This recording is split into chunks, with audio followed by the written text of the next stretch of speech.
Nestled in the tropical landscapes of southern India, a community called Auroville was founded during the hippie heydays of 1968 with the dream of creating a universal town where people from all walks of life could coexist harmoniously. However, like any utopian vision, Auroville is not without its complexities, even a dark side, with corruption and infighting that leave the future of this community hanging in the balance. I spent around 2 months in Auroville, and there were many things that amazed me and also shocked me at the same time. Join me as we uncover the good, the bad, and the ugly of life in Auroville, offering an honest perspective on what it's like to live in this famous community. Auroville is an experimental township located in the state of Tamil Nadu.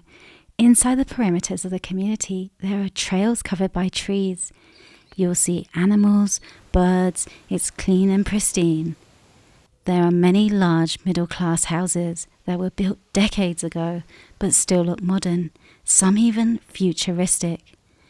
However, outside the perimeters of the community, the town is hot, crowded and underdeveloped, lacking in basic services like trash collection. Because of this, many roads leading to Auroville look like a dump. I came here not knowing what this place was, an alternative intentional community, though as I arrived I knew something was different. There were hippie-type shops selling natural products and crystals, which you could often find in other Indian hippie trail destinations, but here it was even more exaggerated. Auroville was founded on the idea of a universal community that transcends national, cultural and religious boundaries. Inspired by the teachings of Sri Aurobindo, an Indian yogi, and the vision of the mother, his collaborator, a French-Indian spiritual guru, occultist and yoga teacher, I had booked lodgings in the township, which was just outside the official community. But some weeks later, I moved into lodgings inside the community. But this came with a catch. I'll tell you all about that and everything else I found out coming up. But first, let me explain how I unintentionally ended up here. I signed up for an Earth Dome workshop, the cheapest one I could find. I didn't take into account that it was the height of the monsoon summer during the month of August. It's sweltering here.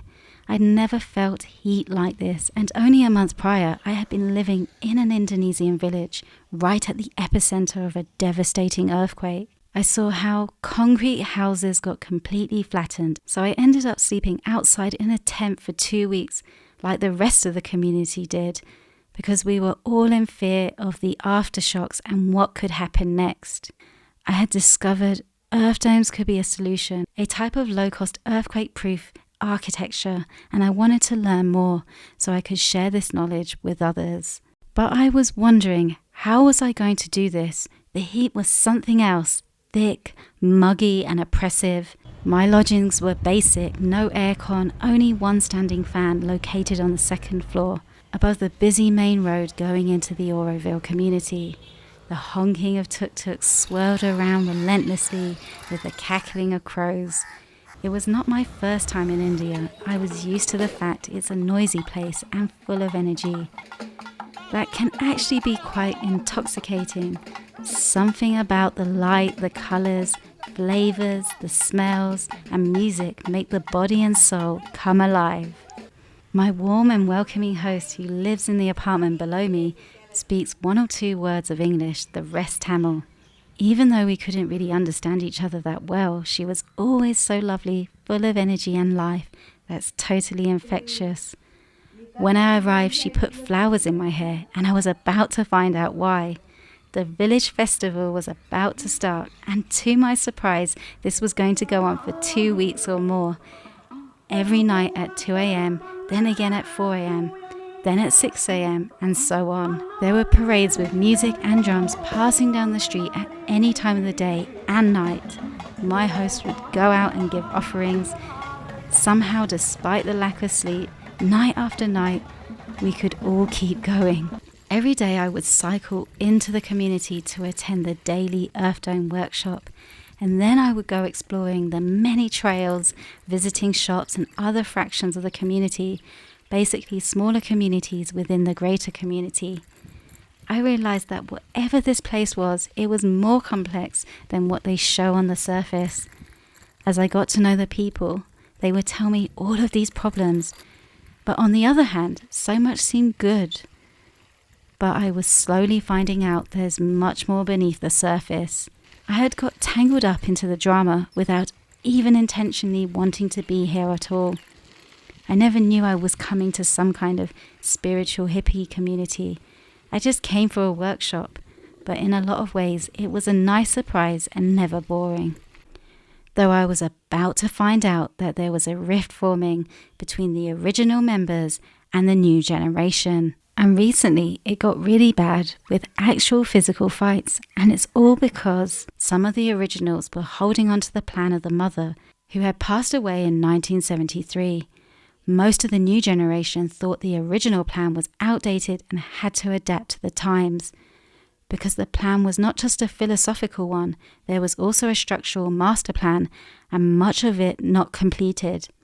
However, the matrimandia was completed. It's this iconic gold orb, the central structure, considered the soul of Auroville, designed as a place for individual silent concentration. The residential and city zone were only partly completed, and it's clear that in reality it's not a sustainable option. Based on the idealism of the 1960s, concrete apartment blocks were a vision of the future. But nowadays, concrete isn't considered a green material, especially not in a hot and humid climate like this. The design of these buildings had been planned to be laid out in the shape of a galaxy, with the matrimandia at its center, all surrounded by green belts of forests and farms. Originally, this land was a dusty desert. The original members planted trees decades ago. And now it's a lush green oasis with minimal traffic. It's a dream cycling around here under the cool shade of the trees, even alongside free wandering cows. And sadly, some of it looks like it could be under threat. Cycling to the organic market became a regular routine for me, snapping up the chance to buy an array of different fruits and vegetables I'd never seen before. It was my first time trying soursop and many unusual local vegetables, and although I had come to Auroville for a workshop on sustainable building, little did I know I was about to learn a whole lot more because I was going to live inside the community. You see, I had to move accommodation for many reasons. The noise from the festivals, the busy road, the trash pile nearby. So during my weeks at Auroville, I discovered they had a website dedicated to official accommodation inside the community. I found a decent self-catering studio apartment with a beautiful balcony above a local family.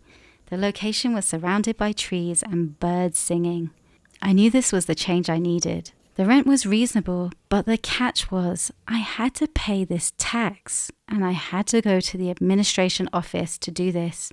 You pay a fee for the length of your stay. The fee was approximately about $1.50 a day, and it goes towards infrastructure maintenance.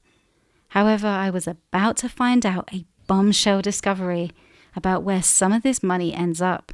But first, let me tell you what happened to me just as I left the building. I was making this little video outside talking to the camera when I was approached and told to stop. I thought it was a little weird as there were tourists visiting all the time and filming. It hadn't been 5 minutes of me becoming an official tax-paying Aurovillian visitor when I was already being restricted and scolded. I quickly got a taste of the double standards that was to come. Speaking of taste, of all the delicious fruits, spices and curries that I devoured during my time there, I cannot go without mentioning that there was this incredible French bakery. This bread had some of the best I've ever had anywhere, all organic, and what made them so good is they used local grains like ragi that had an earthy flavour, and emmer, an ancient grain with a nutty flavour. Both are super healthy and delicious too. But the staff also got a bit angry with me filming in the shop. So I started to see a pattern occurring here. The people actually connected to Auroville seem a bit cagey.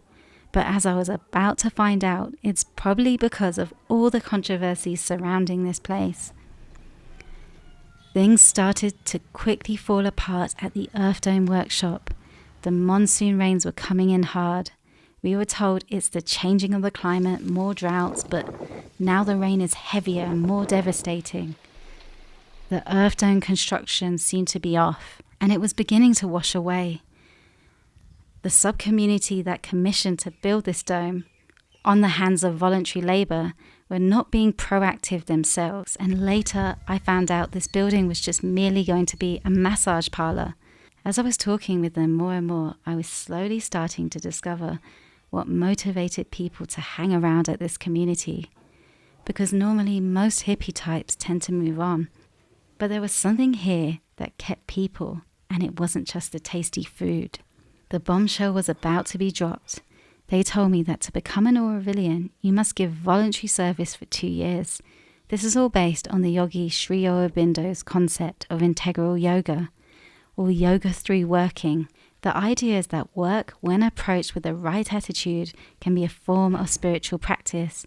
It emphasizes that work should be seen as an opportunity for self-discovery, transformation, and a service to greater purpose, rather than just a means of earning a livelihood. In many ways, I can totally agree with this, but what comes next turns all of this on its head. You see, after 2 years of service, you may be accepted as an official part of the community on paper, but there's a catch. Because when you become an Aurovillian, from there forward, it becomes really difficult to get actual paid work. Well, this is what I was told. And many employees outside the community see Aurovillians as lazy.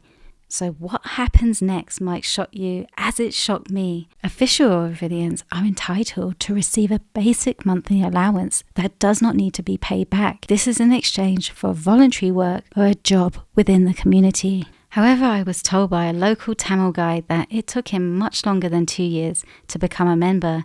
He told me it was a lot easier for Westerners to become part of the community, but for local people, almost impossible. He also said that one of the most significant hurdles in the community is the clash of cultural differences, as people from varied backgrounds bring distinct values, communication styles, and expectations. This can lead to misunderstandings and tensions, making it difficult to achieve the harmonious living environment that Auroville strives for. And that's not all. Corruption, infighting, and protests have all flared up. The very future of Auroville hangs in the balance. The greenbelt that I so much love has now been under threat due to the original master plan. Part of that plan was to build a highway, but the land is no longer a blank slate. It will knock down a lot of trees, disrupt wildlife and residents. It already has. There were protests to try and stop it. Things turned violent, and even some people have had their Auroville membership revoked for protesting against the development. They have been told to leave the premises and their homes because they don't own their homes. Auroville does. For now, the construction has been temporarily halted, but even so, the peaceful ecological future for the community still looks precarious.